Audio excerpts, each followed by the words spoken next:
하나님의 말씀은 창세기 44장 18절에서 34절 말씀입니다. 제가 봉독해 올리겠습니다. 창세기 44장 18절에서 34절입니다. 집에 가셔서 44장 전체를 한번 읽어보시면 좋을 것 같습니다. 유다가 그에게 가까이 가서 간청하였다. 이 종이 주인 어른께 감히 한 말씀 드리는 것은 용서하여 주시기 바랍니다. 어른께서는 바로와 꽃 같은 분이시니 이 종에게 너무 노여워하지 마시기 바랍니다. 이전에 어른께서는 종들에게 아버지나 아우가 있느냐고 물으셨습니다.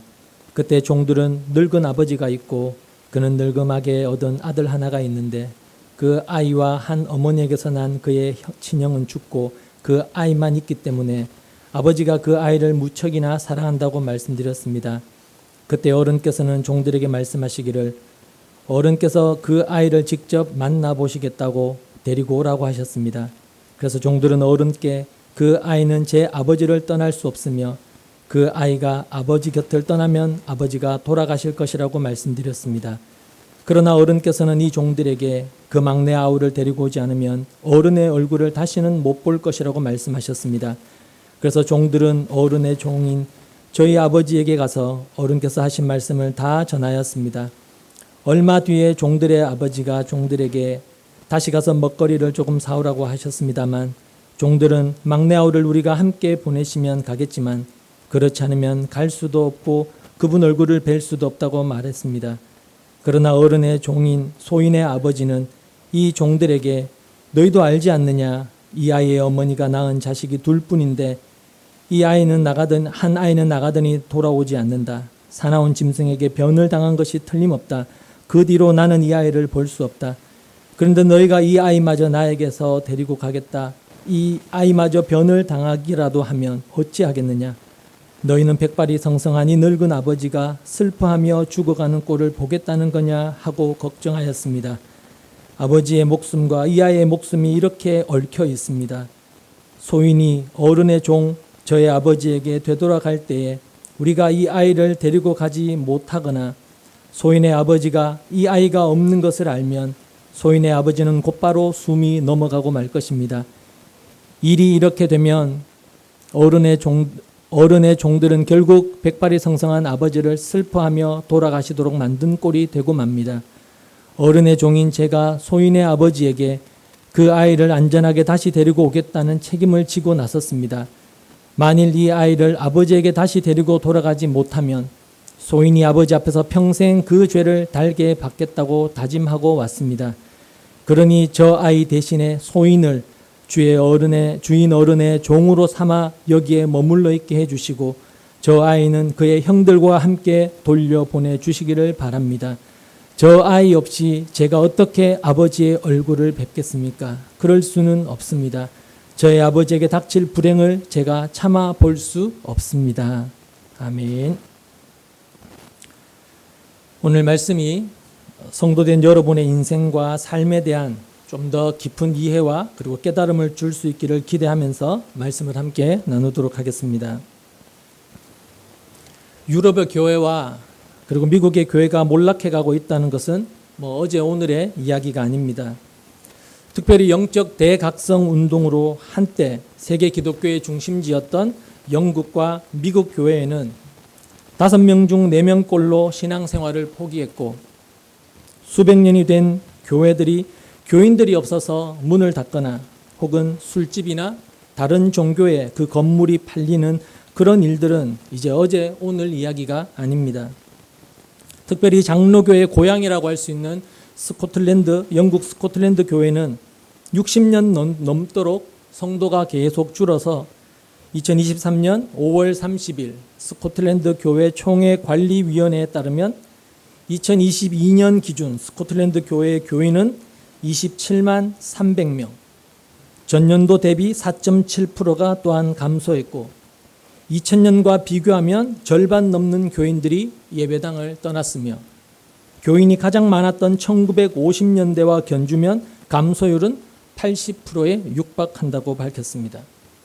더욱 심각한 것은 예배 참석자 평균 연령이 62세에 달한다고 했습니다.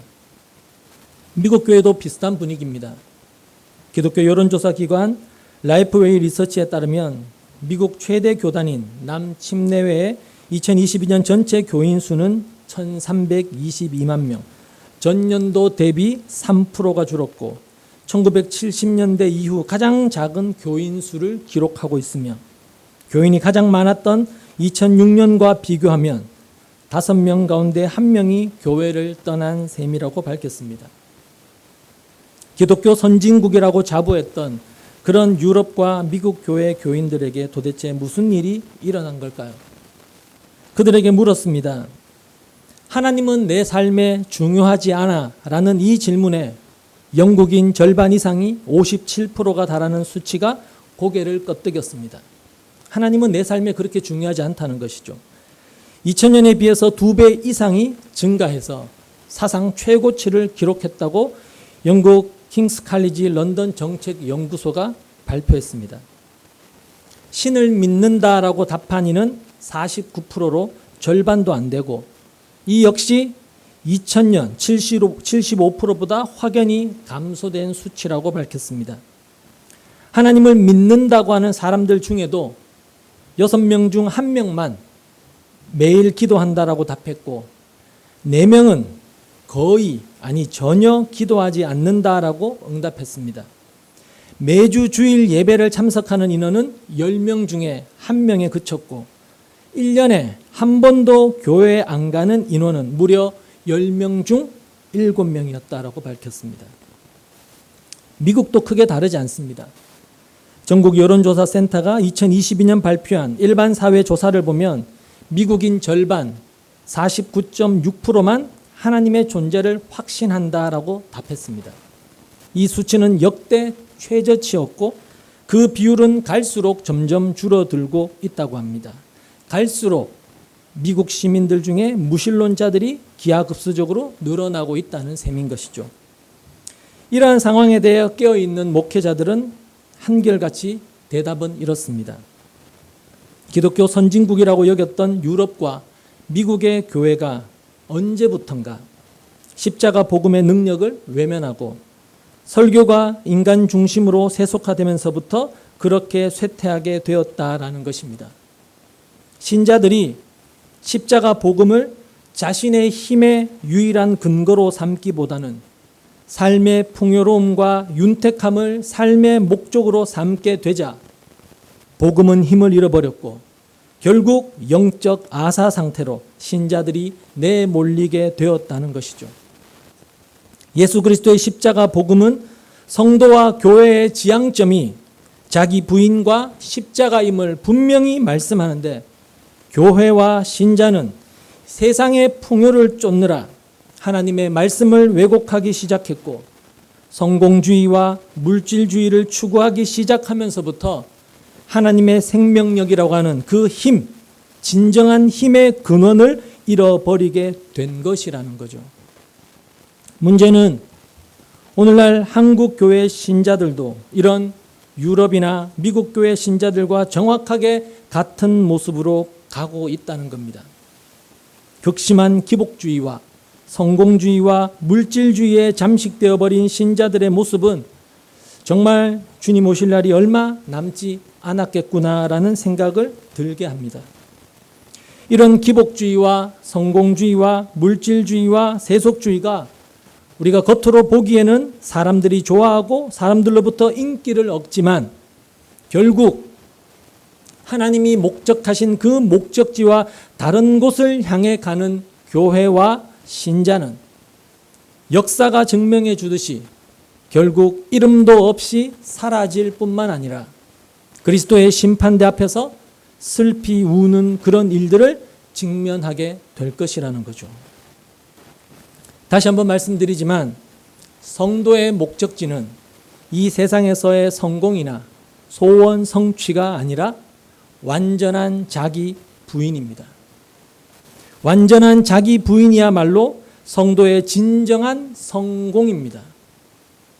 그 진짜 목적지가 신자들에게 헷갈리니까 예배당 안에서도 교만과 자랑과 시기와 질투가 난무해지는 것입니다.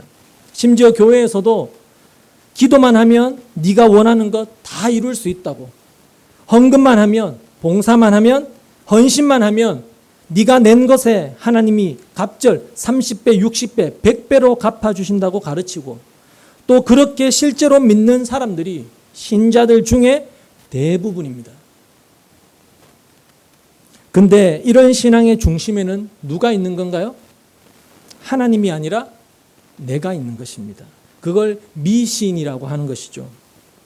하지만 성도는 이 땅에서 하나님께 뭘 해드리고 그 대가로 내가 원하는 것을 얻어내는 그런 삶을 사는 자들이 아니라 하나님이 계시하신 하나님의 말씀을 통하여 나라는 존재가 어떤 존재인지를 올바로 자각하고, 그리고 그 하나님의 크심 앞에 올바른 이해를 통하여 자신을 부인할 수 있는, 다른 말로 하나님께 온전하게 순종할 수 있는 힘을 달라고 기도하는 그런 삶을 살아야 하는 자들입니다. 그렇게 하나님의 크심 앞에 자신의 무능함을 자각하고 아래로 자신을 부인하며 자꾸 내려가야 하는 것이 성도가 지향해야 하는 삶의 방향이라는 것이죠. 왜냐하면 예수님의 십자가는 자기 부인의 극치인 가장 낮은 곳에 서 있기 때문입니다. 그래서 성도된 우리는 아래로 끝없이 낮아져야 되는 것이죠. 그렇게 아래로 내려가야 비로소 이 세상 가장 낮은 곳에 있었던 그 십자가에 달린 예수를 만나서 그 예수와 연합된 참된 성도로서의 삶을 비로소 살 수 있게 되는 것입니다. 그래서 성도의 인생은 아래로 내몰리게 되는 시험들을 많이 경험하게 되는 것입니다. 우리 스스로는 잘 안 내려가려고 하니까 우리에게 아래로 내모시는 시험을 하나님이 허락하시는 것이죠.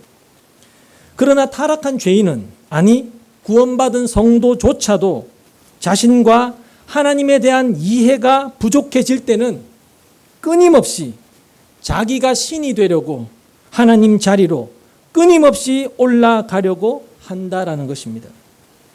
오늘 본문에는 그렇게 끝없이 위로 올라가려고 했던 요셉의 형들을 자진해서 가장 낮은 종의 자리로 내려가게 하는 하나님의 시험이 등장합니다. 정확하게 말하면 하나님께서 그들로 모함을 당하게 하시는 것이죠. 하나님께서 요셉을 시켜서 그들의 곡식 자루 안에다가 돈과 은잔을 넣어서 그들로 모함을 당하게 하시는 겁니다. 특별히 오늘 본문에 유다가 형제들의 죄를 자신이 다 뒤집어쓰고 혼자서 종이 되겠다라고 하는 모습은 우리의 마음에 깊은 여운을 남깁니다. 근데 그 유다의 모습은 바로 예수 그리스도의 모습을 상징으로 보여주고 있는 것이죠. 그래서 그 유다의 후손으로 예수님이 오시는 겁니다.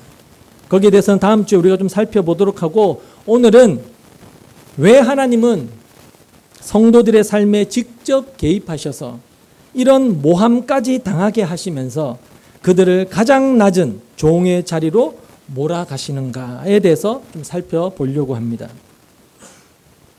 제가 몇 주 전에 신명기 8장 2절과 3절 말씀을 근거로 왜 복받은 성도들의 삶에도 기근과 고난이 찾아오게 되는지에 관해 설명을 해드렸습니다. 그 첫 번째 이유는 그들이 하나님의 말씀을 잘 지키는지 안 지키는지, 하나님의 뜻에 얼마나 잘 순종하는지를 스스로에게 확인케 하기 위함이었다라고 했고요. 두 번째 이유는 성도는 이 세상의 힘의 떡, 이 세상의 힘인 그 떡에 의해서 행복할 수 있는 존재들이 아니라 하나님의 말씀, 즉 하나님의 약속, 그 언약에 의해서 행복할 수 있음을 가르쳐 주시기 위한 것이다라고 했습니다. 그러니까 우리의 광야 같은 이 인생은 바로 이 두 가지 시험을 치러내는 시험장인 셈인 것이죠. 자신의 무능함, 내가 얼마나 실력 없는 자인가가 폭로당해짐으로써 하나님의 은혜만은 꼭 붙들게 되는 것, 이것이 바로 성도의 인생의 목적이라는 것입니다. 그래서 우리는 우리의 인생 동안에 나라는, 자기가 신이 되어져 버린 나라는 우상을 철저하게 제거하고 이 세상의 힘이 얼마나 더덥고 부질없으며 허황된 것인지를 깨달아 알도록 시험을 당하게 되는 것입니다. 그게 바로 신명기 8장 2절 3절의 말씀이었습니다. 여러분, 우리가 기억해야 되는 것은 지금 살펴보고 있는 이 오늘 본문의 장면처럼 지금 요셉이 이스라엘의 12지파의 조상들인 그의 형들에게 그렇게 혹독한 시험을 반복해서 하는 이유는 요셉이 형들에게 억하심정이 있어서 내가 당했던 것 너희들도 당해봐라라는 복수하기 위함이 아니라 그 형들에게, 그리고 성경의 독자인 저와 여러분 성도들에게 무언가를 교훈하기 위함인 것입니다. 그럼 하나님을 대신하고 있는 요셉이 집요할이 많지 그렇게 형들을 시험하면서 그들에게 가르치려고 했던 것이 뭘까요? 바로 회개였습니다. 회개. 그러니까 하나님은 성도에게 회개를 이끌어내시기 위해 모함까지도 허락을 하신다는 것이죠.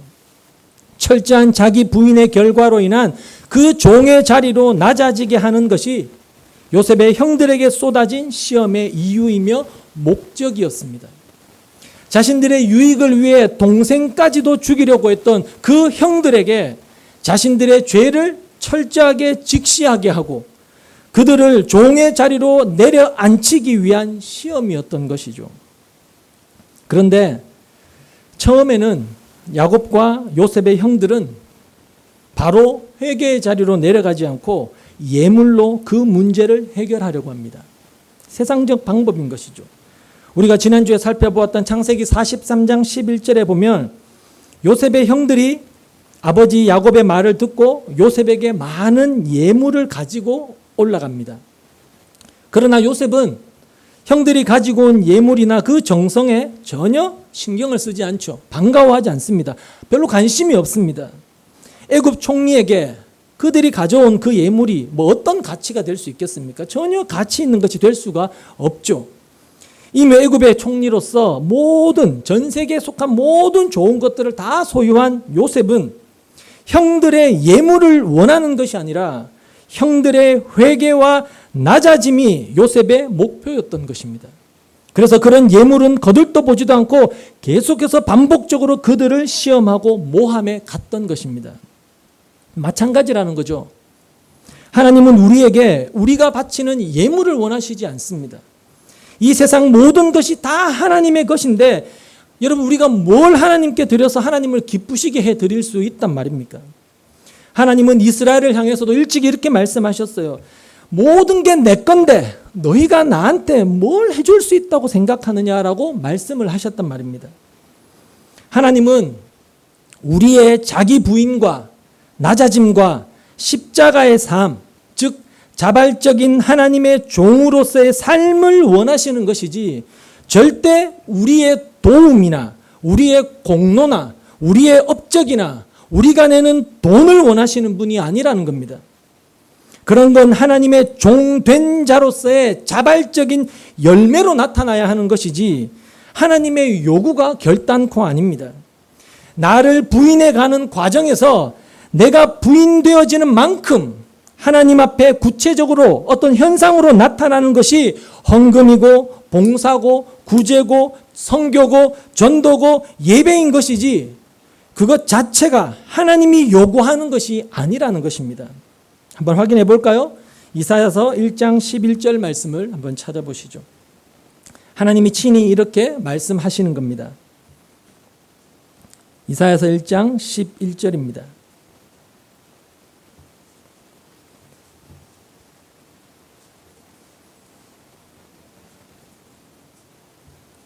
17절까지 우리 같이 읽어보겠습니다. 시작. 주님께서 말씀하신다. 무엇하러 나에게 이 많은 재물을 바치느냐? 나는 이제 순양의 번제물과 살찐 짐승의 기름기가 지겹고 나는 이제 수송아지와 어린 양과 순념소의 피도 싫다. 너희가 나의 앞에 보이러 오지만 누가 너희에게 그것을 요구하였느냐? 나의 뜰만 밟을 뿐이다. 다시는 헛된 재물을 가져오지 말아라. 다 쓸모없는 것들이다. 분양하는 것도 나에게는 역겹고 초하루와 안식일과 대회로 모이는 것도 참을 수 없으며 거룩한 집회를 열어놓고 못된 짓도 함께 하는 것을 내가 더 이상 견딜 수 없다. 나는 정말로 너희의 초하루 행사와 정한 절기들이 싫다. 그것들은 오히려 나에게 짐이 될 뿐이다. 그것들을 짊어지기에는 내가 너무 지쳤다. 너희가 팔을 벌리고 기도한다 하더라도 나는 거들떠보지 않겠다.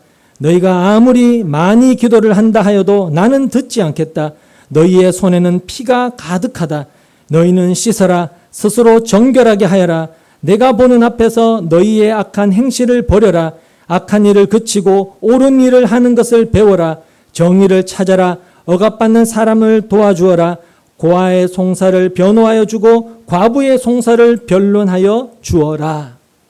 이렇게 하나님께서 우리에게 요구하시는 것은 어떤 종교적인 행위나 헌금이 아니라 십자가 앞에서 자기 자신을 부인하고 그 자기 부인에 근거한 원수까지 사랑하고 그들을 섬기는 성도다움을 요구하신다는 것입니다.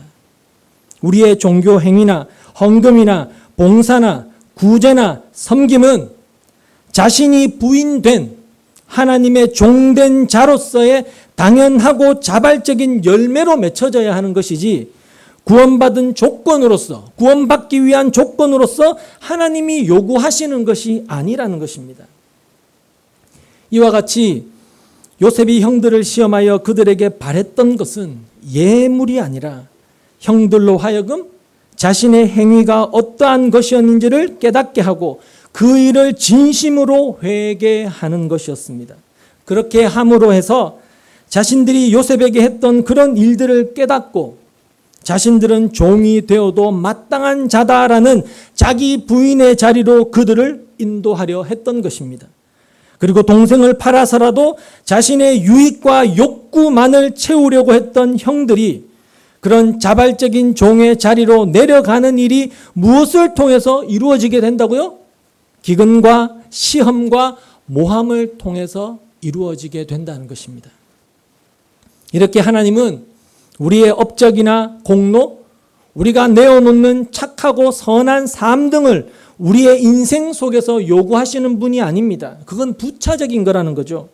그건 일차적인 것이 해결이 되면 당연히 나와야 하는 것이고 하나님의 일차적인 우리를 향한 목적은 우리 자신이 어떤 자이며 그리고 하나님은 도대체 어떤 분이시며 그런 분이 우리에게 쏟아부어 주시는 그 은혜가 얼마나 엄청난 것인지를 깨달아 알게 하시고 그분께 완전히 항복하여 피조물로서의 자신의 자리를 인식하게 하셔서 그 자리를 이탈했던 그들의 죄를 회개케 하시는 것입니다. 하나님을 떠난 그 자리가 얼마나 괴로운지를 이 땅에서 처절하게 깨닫게 하셔서 하나님 앞에 납작 엎드린 자로 사는 것이 가장 복된 삶임을 확인하고 그리고 영원한 천국에서 그런 삶을 살게끔 하시기 위해서 이 땅에서 그러한 모함과 기근과 시험을 통과하게 하신다는 것입니다. 뭘 하라고요? 회개하라고요. 우리는 야곱과 그 형제들이 요셉에 의해 굶주림에서 구원을 받게 된다는 것을 우리는 알고 있습니다. 그것은 예수로 인한 우리의 구원을 상징하는 것이라고 말씀드렸죠. 그리고 그들은 모두 요셉 안에서 그 애굽의 총리의 가족으로 그 고센 땅에서 그 구별된 땅에서 풍요로운 삶을 살게 됩니다. 마치 우리가 예수 안에서 하늘의 상속자가 되어 그 하늘의 풍요를 마음껏 누리게 되는 것과 똑같은 것이죠. 그러나 그 전에 해결되고 확인되어야 할 것이 있다라는 겁니다. 그게 뭐라고요? 바로 자신이 누구인지를 직시하는 것입니다.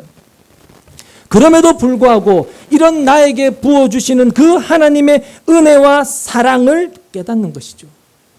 내가 얼마나 무능하고 얼마나 불가능한 자인가, 심판받아 마땅한 먼지 같은 존재인가 하는 것을 깨달아서 알고 그럼에도 불구하고 나에게 쏟아 부어주시는 값없는 하나님의 은혜와 사랑을 깨닫는 것입니다. 그게 바로 이 역사가 존재하는 목적이고 여러분이 지금 아직까지 살아가고 있는 삶의 이유라는 사실입니다.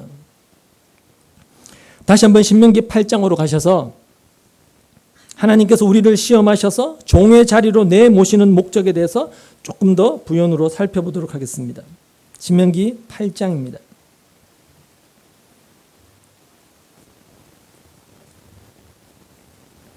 1절부터 3절까지 같이 읽겠습니다.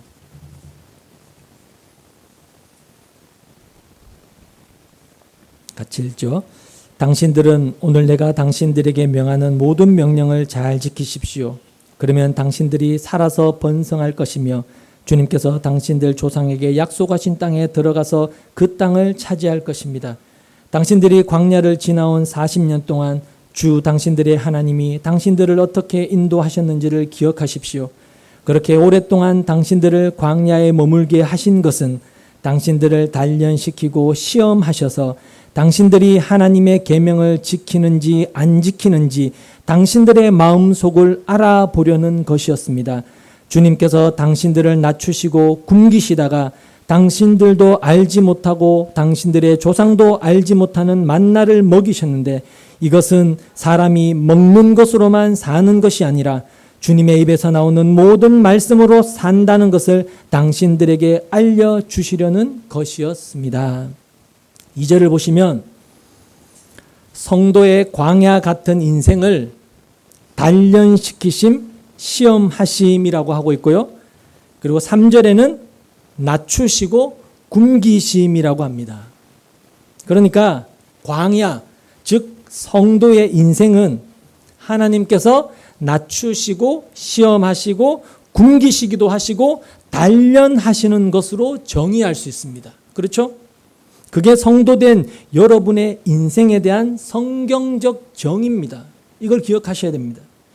그래서 오늘 본문에도 성도를 대표하는 이스라엘 12지파의 조상들이 기근을 겪게 되고 모함을 당해서 감옥에 갇히기도 하고 시험당하는 사건들이 기록이 되어 있는 것입니다. 성도들의 인생을 비유적으로 지금 보여주고 있는 것이죠. 그렇게 해서라도 그들을 어떤 자리로? 회개의 자리로, 종의 자리로, 자기를 부인하는 자리로 낮추고 계신 것입니다. 그게 성도의 인생이라는 겁니다. 성도의 인생은 하나님에 의해서 낮아지고 기근을 당하고 시험을 당하는 광야 인생이란 걸 잊지 마셔야 됩니다. 근데 여기에서 성도의 인생을 설명하는 낮추고 시험하고 굶주리게 하다라는 그 어구에 공통적으로 쓰인 히브리어 단어가 있는데 그 단어가 아나라는 단어입니다. 이 아나라는 단어가 레위기에서도 동일하게 사용되어졌는데 레위기 16장으로 가보시면 이 단어가 어떤 단어로 쓰였는지를 이렇게 말씀해 줍니다. 레위기 16장으로 가보시죠. 29절입니다. 성도의 인생을 설명하는 낮추고 시험하고 줄이다, 굶주리게 하다라는 이런 단어, 이 히브리어 단어가 레위기에서는 이런 단어로 쓰이고 있다는 겁니다. 레위기 16장 29절에서 31절 같이 읽겠습니다. 같이 읽습니다. 다음은 너희가 길이 지켜야 할 규례이다. 일곱째 달 그 달 10일은 너희가 스스로 고행을 하는 날이니 아무 일도 하여서는 안 된다. 이것은 이스라엘 사람이거나 너희와 함께 사는 외국 사람이거나 다 지켜야 한다. 이 날은 너희의 죄를 속하는 날, 너희가 깨끗하게 되는 날이기 때문이다. 너희가 지은 온갖 죄가 주 앞에서 씻기는 날이다. 이 날은 너희가 엄격하게 지켜야 할 안식일이다. 너희가 스스로 고행을 하는 날이다. 이것은 너희가 길이 지킬 규례이다. 지금 이 말씀은 하나님께서 이스라엘에게 주시는 속죄일에 관한 규례입니다. 속죄일에 관한 규례요. 이 속죄일이라는 건 여러분 아시죠? 이스라엘을 대표하여 대제사장이 1년에 한 차례 지성소에 들어가서 전 이스라엘의 죄를 속함을 받는, 용서함을 받는 그런 날입니다. 근데 29절과 31절에 보면 스스로 고행하다라고 번역된 부분이 나옵니다. 스스로 고행하다. 개역 개정에는 스스로 괴롭히다라고 되어 있는데요. 여기에 번역된 이 단어가 아나입니다. 히브리어 아나요. 그러니까 이스라엘 민족이 속죄일에 꼭 해야 되는 일이 있는데 그 일은 무슨 일이라고요?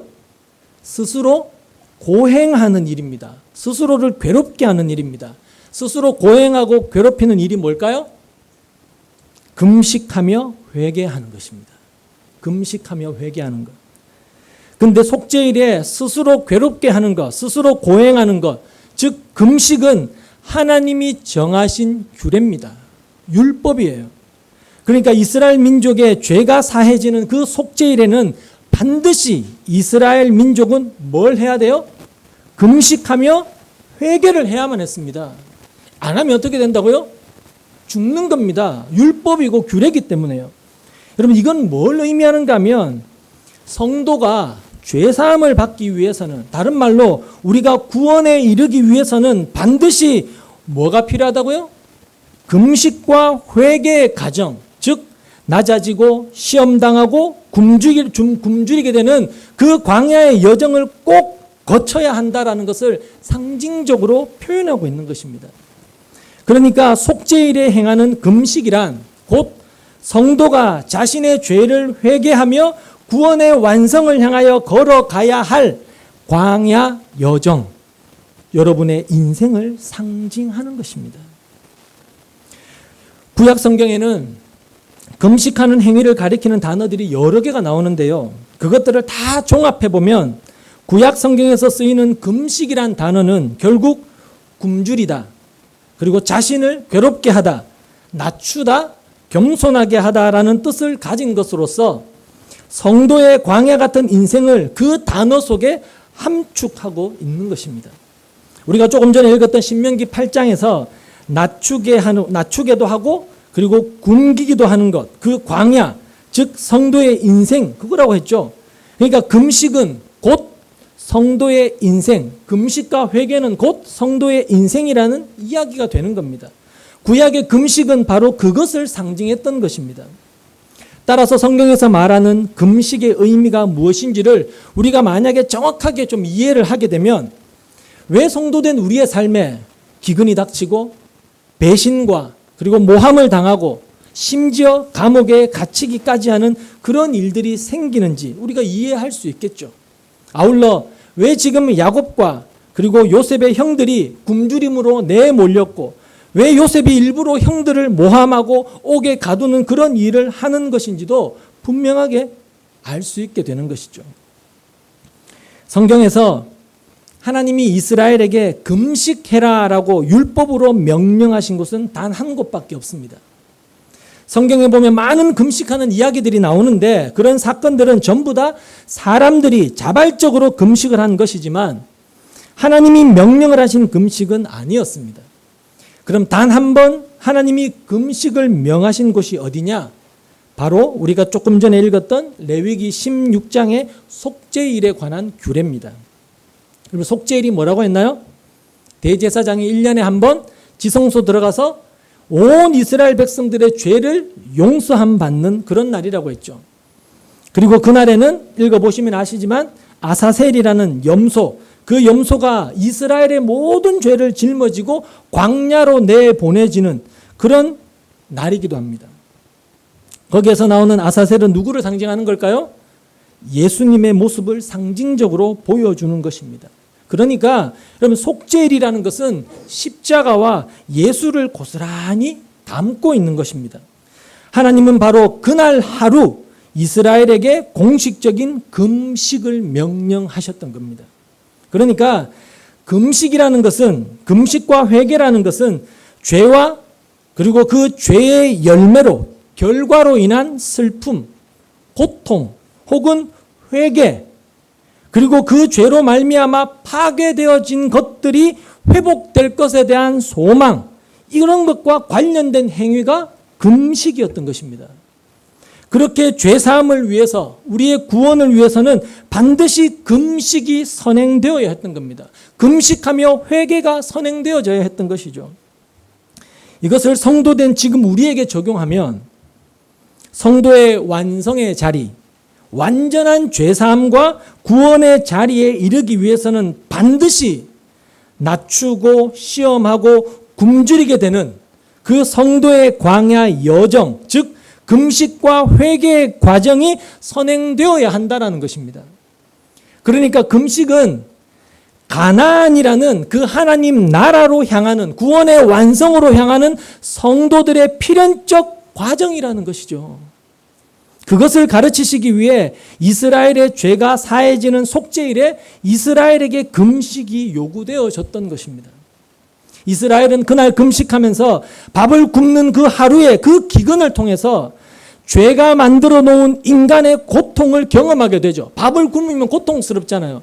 밥을 굶으면서 인간의 죄로 인한 그 고통을 경험하고, 이 죄의 문제를 해결하기 위해서는, 죄사함에는 반드시 회개의 행위가 꼭 필요하다라는 것을 깨닫게 되는 것입니다. 속죄와 회개는 결코 불가분의 관계임을 깨닫게 되는 것이죠.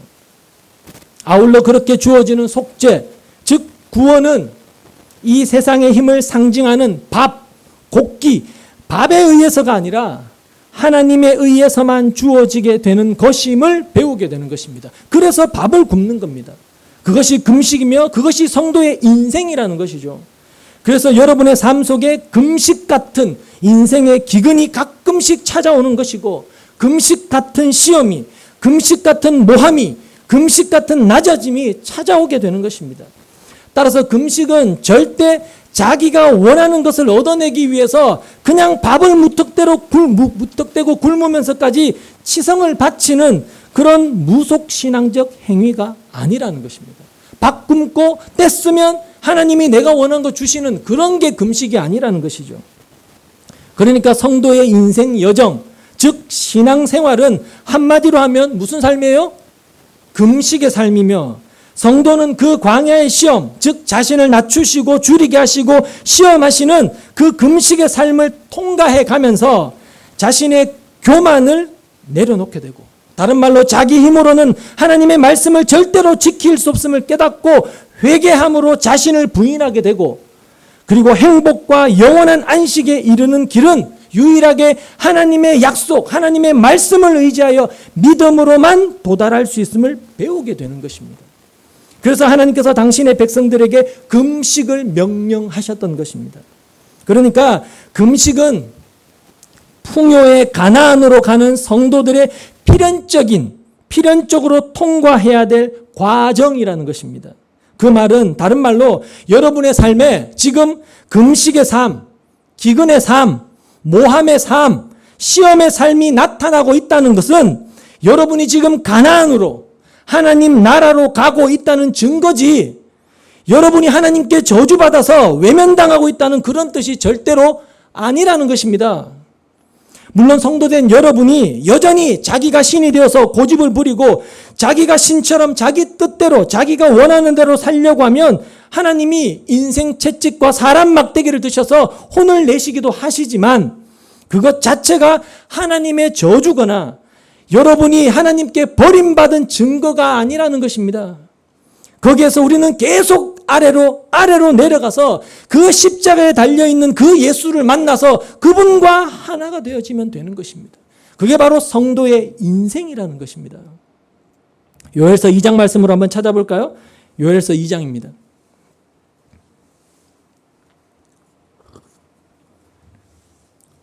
성도의 인생을 이런 식으로도 설명해 주고 있습니다. 요엘서 2장 15절 말씀입니다.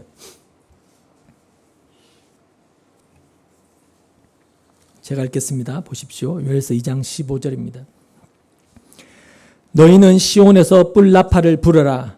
거룩한 금식을 선포하고 성회를 열어라. 백성을 한데 모으고 회중을 거룩하게 구별하여라. 장로들을 불러 모으고 어린아이들과 젖먹이들도 불러 모아라. 신랑도 신방에서 나오게 하고 신부도 침실에서 나오게 하여라. 주님을 섬기는 제사장들은 성전 현관과 번제단 사이에서 울면서 호소하여라. 주님의 백성을 불쌍히 여겨 주십시오. 주님의 소유인 이 백성이 이방인들에게 통치를 받는 수모를 당하지 않게 하여 주십시오. 세계 만민이 그들의 하나님이 어디 있느냐 하며 조롱하지 못하게 하여 주십시오. 그때 주님께서 땅이 당한 일로 마음 아파하시고 당신의 백성을 불쌍히 여기셨다. 그렇죠? 금식을 선포하고 성회를 열으라고 하시고 난 다음에, 근데 그렇게 금식과 회개의 결론이 어떻게 되는지 보십시오. 뛰어넘어서 24절. 이제 타작 마당에는 곡식이 가득 쌓이고 포도주와 올리브 기름을 짜는 틀마다 포도주와 기름이 넘칠 것이다. 메뚜기와 누리가 썰어먹고 황충과 풀무치가 삼켜버린 그 여러 해의 손해를 내가 너희에게 보상해 주겠다. 그 엄청난 메뚜기 군대를 너희에게 보내어 공격하게 한 것은 바로 나다. 이제 너희가 마음껏 먹고 배부를 것이다. 너희에게 놀라운 일을 한 주 너희의 하나님의 이름을 너희가 찬양할 것이다. 나의 백성이 다시는 수치를 당하지 않을 것이다. 이스라엘아, 이제 너희는 알게 될 것이다. 내가 너희 가운데 있다는 것과 내가 주 너희의 하나님이라는 것과 나 말고는 다른 신이 없다는 것을 깨닫게 될 것이다. 나의 백성이 다시는 수치를 당하지 않을 것이다. 보시다시피 금식과 회개는 이렇게 풍요와 안식으로 가는 필연적인 과정이라는 것입니다.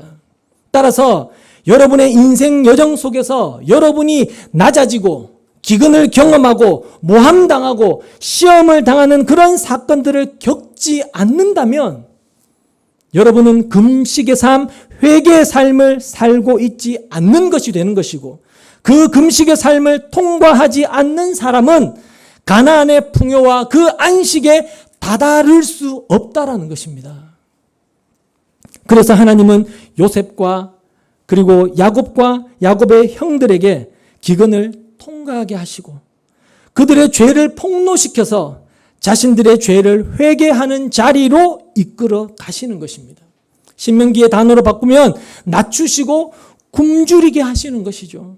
즉 그들의 삶을 금식의 삶으로 인도하셔서 결국 그들을 자발적인 종의 자리까지 낮아지게 만드시는 것입니다. 그게 바로 자기 부인입니다. 그리고 애굽의 풍요를 그들에게 비로소 허락해 주시는 것이죠. 영원한 하늘의 풍요를 성도에게 허락해 주시는 것입니다. 근데 문제는 여기서 중요한 사실이 하나 있습니다. 이런 구약의 금식에 대해서 우리 주님은 이렇게 말씀을 하신다는 것이죠. 마가복음 2장 말씀을 한번 찾아보겠습니다. 마가복음 2장 18절 말씀입니다.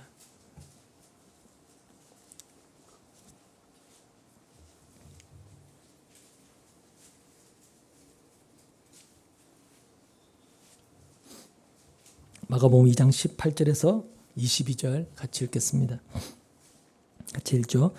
요한의 제자들과 바리새파 사람들은 금식하고 있었다. 사람들이 예수께 와서 물었다.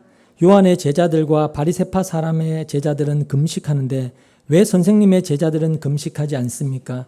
예수께서 그들에게 말씀하셨다. 혼인잔치에 온 손님들이 신랑과 함께 있는 동안에 금식할 수 있느냐? 신랑을 자기들 곁에 두고 있는 동안에는 금식할 수 없다. 그러나 신랑을 빼앗길 날이 올 터인데 그날에는 그들이 금식할 것이다. 생배 조각을 낡은 옷에 대고 깁는 사람은 없다. 그렇게 하면 새로 된 조각이 낡은 데를 당겨서 더욱더 심하게 찢어진다. 또 새 포도주를 낡은 가죽 부대에 담는 사람은 없다. 그렇게 하면 새 포도주가 가죽 부대를 터뜨려서 포도주도 가죽 부대도 다 버리게 된다. 새 포도주는 새 가죽 부대에 담아야 한다. 잘 아시는 말씀이죠. 예수님이 금식을 이야기하시면서 새 포도주는 새 부대에 담아야 한다라고 하십니다. 그 말은 구약의 금식의 개념을 신약 시대에 그대로 적용해서는 안 된다라는 뜻입니다. 신약에서는 그 금식의 개념이 완전히 바뀌어졌다는 것을 말씀하시는 것이죠. 그러니 구약시대 금식의 그 개념으로 우리에게 지금 뭐라고 하지 말아라라고 말씀을 하시는 겁니다. 어떻게 신랑과 함께 있는 자가 금식하겠느냐라는 것이죠. 그럼 하나 물어보죠. 여러분은 지금 신랑과 함께 계신가요? 신랑 대신 예수가 여러분 안에 계신가요? 진짜로? 성경은 분명히 그리스도의 영이 없으면, 그리스도의 영을 소유하지 않으면 누구든지 예수를 주다라고 시인할 수 없다라고 했습니다. 그렇죠? 로마서에서 그렇게 말씀했습니다. 그렇다면 여러분이 정말로 예수 그리스도를 여러분의 주와 그리스도로 시인하고 계신다면 여러분 안에 누가 계신 거죠? 누가 계신 거예요? 예수님이 계신 거잖아요. 신랑이 계신 거잖아요. 그럼 그 신랑은 여러분과 함께 있는 거죠. 제가 어려운 이야기 하는 거 아니죠. 신랑은 여러분과 함께하고 있는 거죠. 여러분이 정말로 예수가 나의 주와 그리스도라고 진짜로 고백하신다면 그 신랑은 여러분 안에서 여러분과 지금 함께하고 계신 거잖아요. 그럼 그 신랑은 여러분과 함께하고 있으니까 여러분은 금식을 해야 됩니까? 안 해야 됩니까? 예수님의 말씀을 따르자면 해야 됩니까? 안 해야 됩니까? 안 해야 되는 겁니다. 그렇죠? 지금 세례 요한의 제자들과 바리새인들은 금식을 하고 있는데 예수님의 제자들은 금식을 하지 않고 있으니까 어떤 사람이 와서 예수님께 시비를 거는 겁니다. 그때 주님께서 하시는 말씀이 혼인잔치에 온 사람들이 신랑과 함께 있을 때는 금식할 필요가 없다라고 하십니다. 우리가 지금까지 여러분 살펴봤다시피 구약의 금식은 어린 양의 혼인잔치에 참여하기 위한, 다른 말로 가나안에 들어가기 위한 하나의 과정이었다고 했습니다. 그죠? 금식의 삶, 성도의 인생 여정이라고 했으니까 구약의 금식은 어린 양의 혼인잔치에 참여하기 위한 하나의 과정이었습니다. 그런데 바로 그 신랑 되신 예수가 그들 곁에 있었습니다. 따라서 그때는 금식이 아니라 뭘 해야 돼요? 잔치를 해야죠. 그렇죠? 혼인잔치를 해야 되잖아요. 신랑과 함께 혼인잔치를 벌여야 되는 게 마땅하죠. 근데 지금 세례 요한의 제자들이나 바리새인들은 신랑이신, 자기들이 그토록 고대했던 그 신랑이신 예수를 알아보지 못해서 여전히 자신의 경건 그리고 자신의 의로움을 표현하기 위한 금식을 일주일에 2번씩이나 했던 것입니다. 예수님이 지금 그걸 지적하시는 겁니다. 그렇다면 금식을 통과해야만 속죄의 자리, 구원의 자리, 즉 혼인잔치에 참여할 수 있었던 죄인들이 어떻게 해서 금식을 하지 않고도 신랑과 함께 잔치에 참여할 수 있게 되었나요? 히브리서 10장 말씀을 한번 찾아보시겠습니다. 히브리서 10장 1절입니다.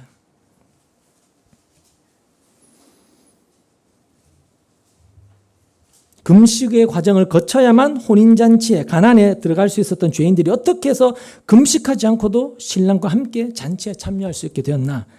히브리서 10장 1절 말씀 5절까지 한번 같이 읽겠습니다. 중요한 말씀이니까 잘 기억해 두시면 좋을 것 같습니다. 같이 읽죠. 율법은 장차 올 좋은 것들의 그림자일 뿐이요 실체가 아니므로 해마다 반복해서 드리는 똑같은 희생 제사로서는 하나님께로 나아오는 사람들을 완전하게 할 수 없습니다. 만일 완전하게 할 수 있었더라면 제사를 드리는 사람들이 한번 깨끗하여진 뒤에는 더 이상 죄의식을 가지지 않을 것이고 따라서 제사 드리는 일을 중단하지 않았겠습니까? 그러나 제사에는 해마다 죄를 회상시키는 효력이 있습니다. 황소와 염소의 피가 죄를 없애줄 수는 없습니다. 그러므로 그리스도께서 세상에 오실 때에 하나님께 이렇게 말씀하셨습니다. 주님은 제사와 예물을 원하지 않으셨습니다. 그래서 나에게 입히실 몸을 마련하셨습니다. 성육신을 시키셨다는 것이죠. 제사와 예물을 더 이상 원하시지 않기 때문에 내가 성육신으로 왔다라고 지금 말씀하시는 겁니다. 그러니까 예수님이 오시기 전에 구약의 제사와 예물, 금식, 즉 율법은 다 뭐였다는 거예요? 여기 나오죠. 1절에 뭐라고요? 그림자였다는 거예요. 그림자. 즉 어떤 실체를 상징으로 담고 있었던 것이지 그것 자체로는 완전한 죄사함을 얻지를 못했다는 것입니다. 그래서 5절에 보면 그 실체이신 예수님이 오신 뒤에는 제사와 금식, 즉 율법이 그림자가 필요 없게 된 것입니다. 이해되시죠? 예수님의 금식과 예수님의 제사가 진짜 제사였고 그림자로서의 구약의 금식과 제사는 그것을 상징했던 것입니다. 그래서 예수님의 제사와 예수님의 금식, 그것으로 더 이상 구약의 율법과 구약의 금식과 제사는 필요가 없게 되어진 것입니다. 그리고는 그 모든 율법의 요구를 예수님이 완전하게 충족시키시고 완성하신 것이죠. 그래서 완전한 금식, 그리고 완전한 제사, 완전한 율법이 완성이 되어진 것입니다. 그래서 예수님이 친히 마태복음 5장 17절에서 이렇게 말씀하셨죠. 내가 율법이나 예언자들의 말을 폐하러 온 줄로 생각하지 말아라. 폐하러 온 것이 아니라 뭐하러 왔다? 완성하러 왔다. 도장 꽝 찍으러 왔다라고 말씀을 하셨던 겁니다. 예수님이 오심으로 모든 구약의 율법이 완성되어진 것입니다. 이렇게 예수님이 우리를 위해서 친히 금식을 하셨고 감옥에 갇히셨고 시험 당하셨고 낮아지셨고 모함을 다 당하심으로 말미암아 율법을 충족시키시고 완성시키시고 다 이루시고 우리가 어린 양의 혼인잔치에 설 수 있게 된 겁니다. 아시겠습니까? 그리고 성도는 자신 안에 계신 그 영, 그리스도의 영으로 그분과 함께 연합하는 그 혼인잔치를 장차 저기에서만 할 것이 아니라 매일매일 이 땅에서 내 삶 속에서 경험하면서 장차 가시적으로 완성될 그 혼인잔치를 고대하는 것입니다. 여러분의 매일에 살아가는 그 삶 속에서 그 혼인잔치를 경험하실 수 있어야 돼요. 신랑과 함께 있다는 그 기쁨을. 그렇다면 우리는 이제 금식할 필요가 없구나 이렇게 생각되시죠? 맞나요? 그럼 제사는 어떤가요? 제사는 우리가 드려도 되나요? 안 드려도 되나요? 이게 조금 이게 뭐가 있다고 생각하십니까? 대답해 보십시오. 제사는 우리가 드려야 되나요? 안 드려야 되나요? 구약의 제사는 안 드려도 되죠. 우리는 더 이상 제물을 잡지 않습니다. 피 흘릴 필요가 없습니다. 그런데 성경은 신약 시대를 사는 성도된 우리에게 제사를 요구한다라는 사실입니다. 아십니까? 로마서 12장 말씀 찾아보시죠. 잘 아시는 말씀인데요. 로마서 12장 1절 2절 말씀입니다.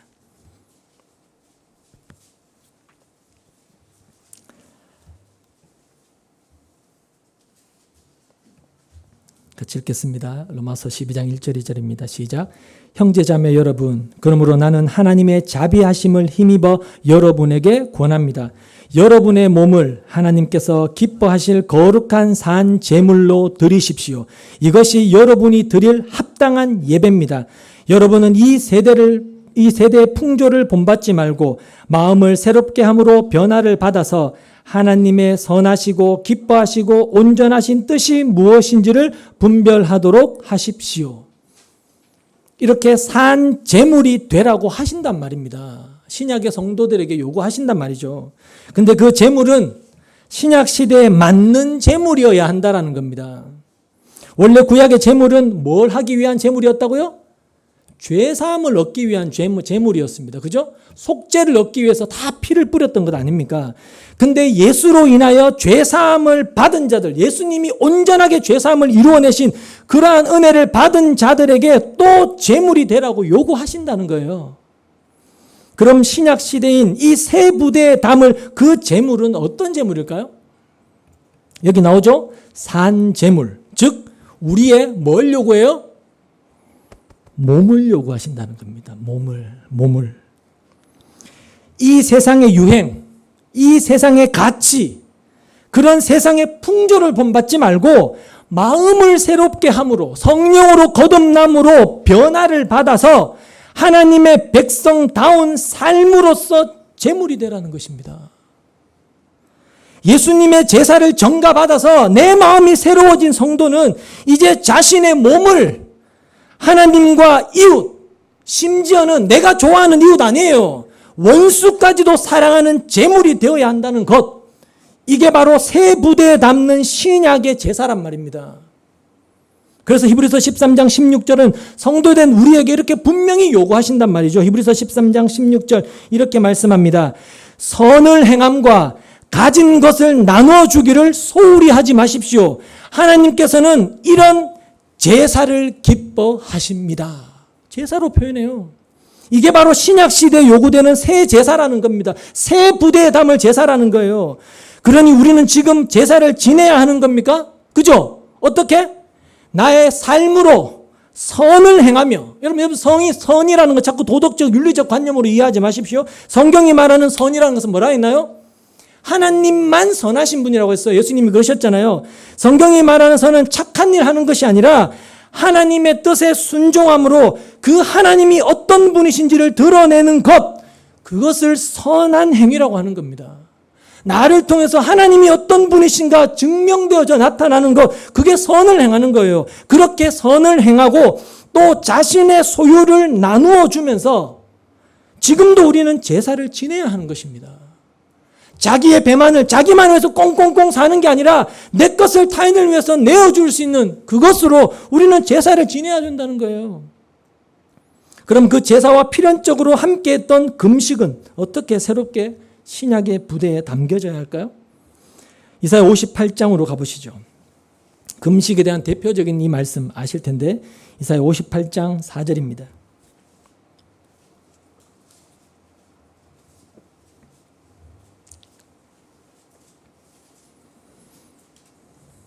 7절까지 같이 읽도록 하겠습니다. 이사야 58장 4절에서 7절입니다. 같이 읽죠. 너희가 다투고 싸우면서 금식을 하는구나. 이렇게 못된 주먹질이나 하려고 금식을 하느냐? 너희의 목소리를 저 높은 곳에 들리게 할 생각이 있다면 오늘과 같은 이런 금식을 해서는 안 된다. 이것이 어찌 내가 기뻐하는 금식이겠느냐?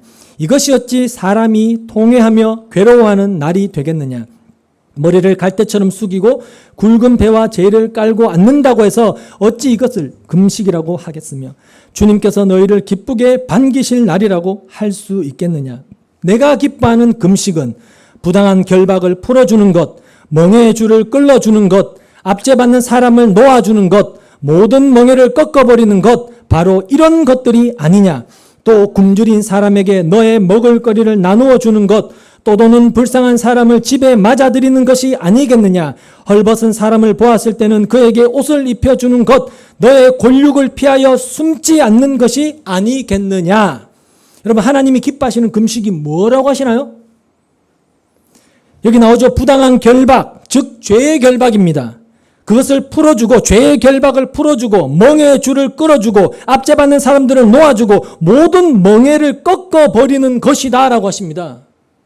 여러분, 이걸 한 단어로 하면 뭐죠? 십자가인 겁니다. 이게 십자가예요. 하나님이 기뻐하시는 이 금식, 죄의 결박을 끊어버리고 그래서 멍에의 줄과 압제받는 자들을 놓아주는, 해방시켜주는 이 일을 예수님이 십자가에서 하신 것 아닙니까? 그분의 전 생애를 통해서 하나님이 기뻐하시는 이 금식을 그분은 친히 행하셨단 말입니다. 그래서 성경에 예수님의 40일 금식받는 장면이 그분의 전 인생의 상징으로 그만큼 그렇게 나오는 겁니다. 예수님의 전 인생, 예수님의 광야 같은 인생은 바로 40일, 광야 40일과 같이 그 40일 금식의 삶과 똑같은 거였다라는 걸 보여주는 것입니다.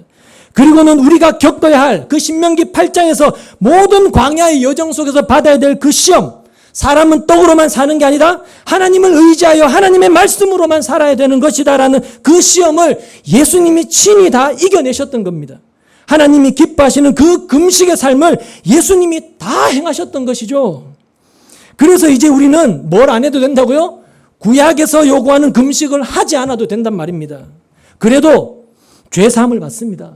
구약의 금식은 죄사함이라고 했잖아요. 그래도 우리는 죄사함을 받았습니다. 예수님 때문에. 믿음으로 예수님의 금식이 우리에게 전가되어져서 그분의 의로움이 우리에게 전가되어져서 우리가 금식한 것으로 하나님이 여겨주시는 거예요. 간주해 주신단 말입니다. 이게 할렐루야고 이게 복이란 말입니다. 근데 제사가 새로운 제사로 우리에게 주어진 것처럼 신약의 새 부대에 담겨졌던 것처럼 금식도 새로운 금식으로 우리에게 요구되고 있다는 겁니다. 그게 뭘까요? 그게 바로 성도의 성도다움입니다. 제사와 똑같죠. 성도다움을 여기서 뭐라고 하나요? 7절 보시죠. 성도다움을 이렇게 표현합니다. 성도답다라는 것. 굶주린 사람에게 먹거리를 나눠주고 또도는 불쌍한 사람을 집에 맞아들이며 헐벗은 사람을 보았을 때는 그에게 옷을 입혀주고 너의 골육을 피하여 숨지 않는 그런 예수와 연합된 가장 낮은 곳에서 예수를 만난 그 작은 예수로서의 삶, 예수님처럼 하나님과 이웃, 심지어 원수조차도 먹이고 섬기는 그 풍요를 선물 받은, 풍요를 소유한 그 넉넉한 그 성도다운 삶을 금식으로 우리의 광야 인생으로 하나님이 요구하신다는 것입니다. 그게 예수님이 하셨던 금식이었고 그 예수의 금식을 이제 우리의 인생 속에서 작은 예수로서 재현해내야 된다는 겁니다. 이것이 바로 신약시대의 새 부대에 담겨져야 할 성도가 해야 될 금식인 것입니다. 그래서 요셉의 형들이 그렇게 기근을 당하고 모함을 당하고 시험을 당하는 것입니다. 그리고 바로 그 금식의 삶을 우리에게 가르치시기 위해 하나님은 동일하게 저와 여러분을 낮추시고 시험하시고 굶주리게도 하시는 것입니다. 모함받게 하시는 겁니다. 예수님이 완성하신 금식을 우리가 이 땅에서 실제화해서 다시 경험하게 되는 것이죠.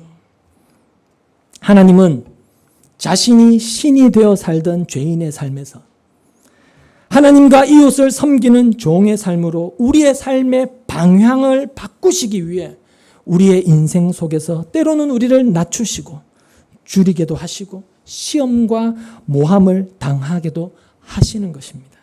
그러나 그런 모함과 시험과 굶주림은 합력하여 오늘 제목처럼 뭐라고요?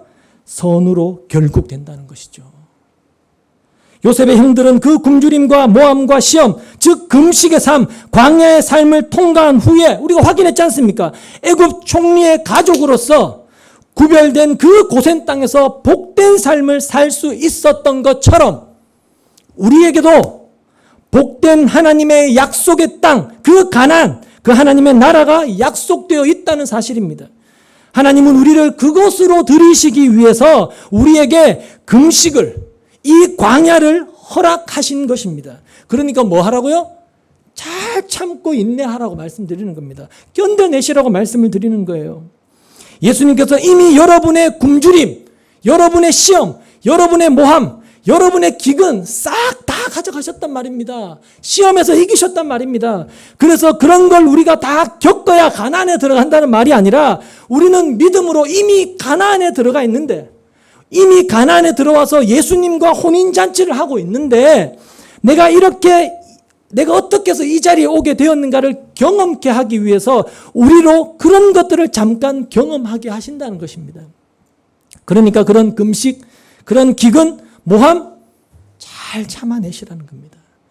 여러분은 이 금식의 기간, 광야 같은 여러분의 인생 속에서 자신의 불가능함을 발견하고 오직 하나님의 은혜만을 굳게 붙드는 하나님 나라 백성으로 잘 지어져 가시면 되는 것입니다. 그런 의미에서 지금 여러분은 매 순간 금식을 하고 계신 거예요. 여러분의 인생 자체가 금식의 여정이니까요.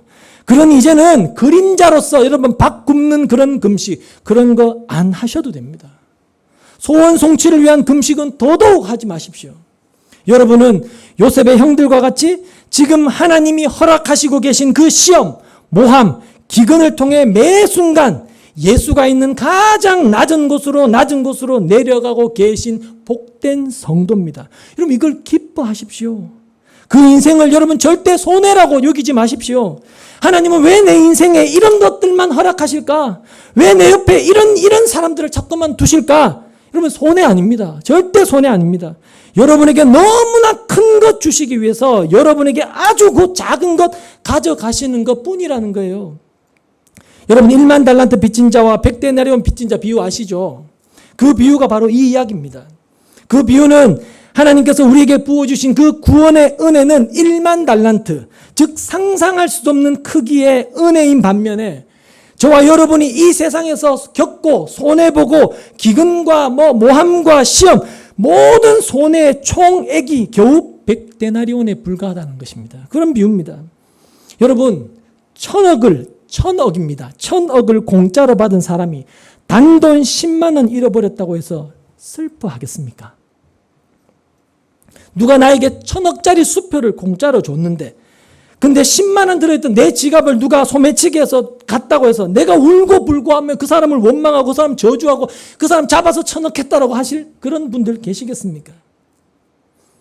내가 공짜로 1000억을 받았는데 여러분 아니라는 겁니다. 내가 얼마나 큰 걸 받았다는 걸 알고 깨닫게 될 때, 그러니까 산 재물이 되어 내 마음이 새롭게 되면 그게 아무렇지도 않게 여겨진다는 것입니다.